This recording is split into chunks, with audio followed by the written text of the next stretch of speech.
This news update is brought to you by I won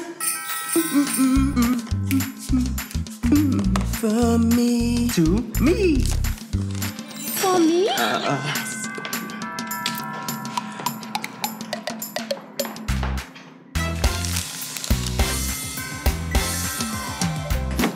You don't need speakers, right? Upgrade to win every week with Lime. Sign up for Lime TV or broadband or purchase an iPhone 6 or Samsung Note 4. Upgrade Christmas with Lime. Welcome to the Barbados Today Afternoon Update. It's Monday, December 29th, 2014. I'm Carol Williams. Thanks for joining us. We begin with a strong warning to the National Union of Public Workers from within its own ranks. NUPW General Council member Danny Gill says the union needs to shake itself out of its apparent malaise on issues of national importance. While speaking about plans by the union to stage a protest early next year in support of close to 200 retrenched National Conservation Commission workers, he suggested that the NUPW needs to become more vocal. At the same time, Gill rejected suggestions that the union had been taken over by the ruling Democratic Labour Party. He described the claims as unfortunate. People seem to think that, you know, the NUPW has become a dormant giant, is now being taken fully over by the Democratic Labour Party. And that is really not so. Yes, there are elements in it who are being controlled by the Democratic Labour Party, but that, in terms of the union itself, that is not so. And that needs to be made clear in terms of going forward. And it's an unfortunate position that a union finds itself in at this stage in its development. Gill declined to respond to suggestions that the planned protest by the NUPW in support of the dismissed NCC workers is coming too late, and he indicated there could be more that meets the eye with the union's failure to act at an earlier date. I can't speak to that because, as I said in an earlier submission I did some days out, we were never presented with an option of going to march in relation to anything. And I think this is the first time it's come to the table. As I said to you, if you have elements who are predisposed to the administration and they are in persons and positions of authority, then these things will happen. Meantime, the Frondel Stewart administration is being cautioned about the lack of stakeholder acceptance of its plan to revitalize the sugar industry. Chief Executive Officer of the Barbados Agricultural Society, James Paul, says some farmers are not even aware of what is being proposed.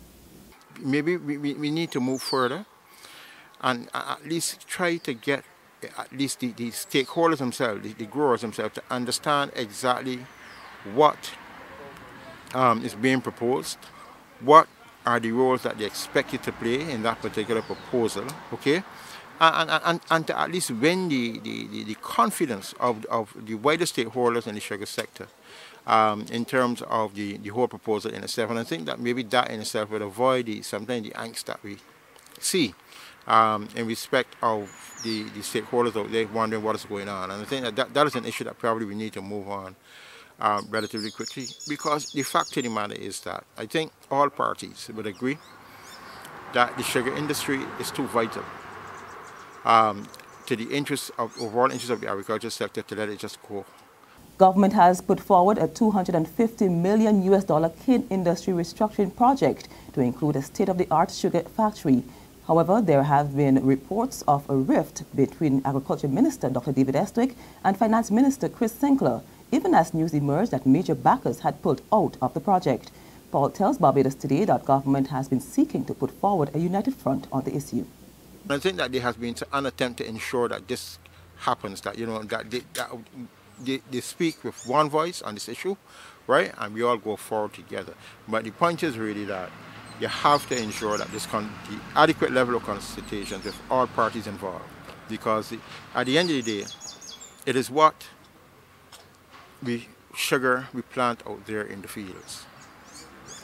And if we have an unwillingness on the part of the planters to plant, we will have a difficulty, okay?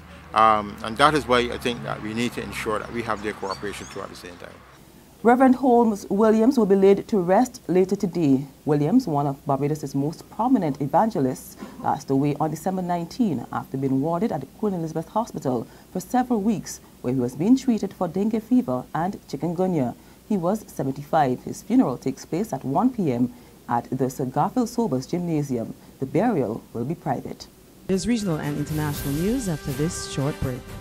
Hi, I'm Red Plastic Bag. Anyone who knows me knows I don't like cold.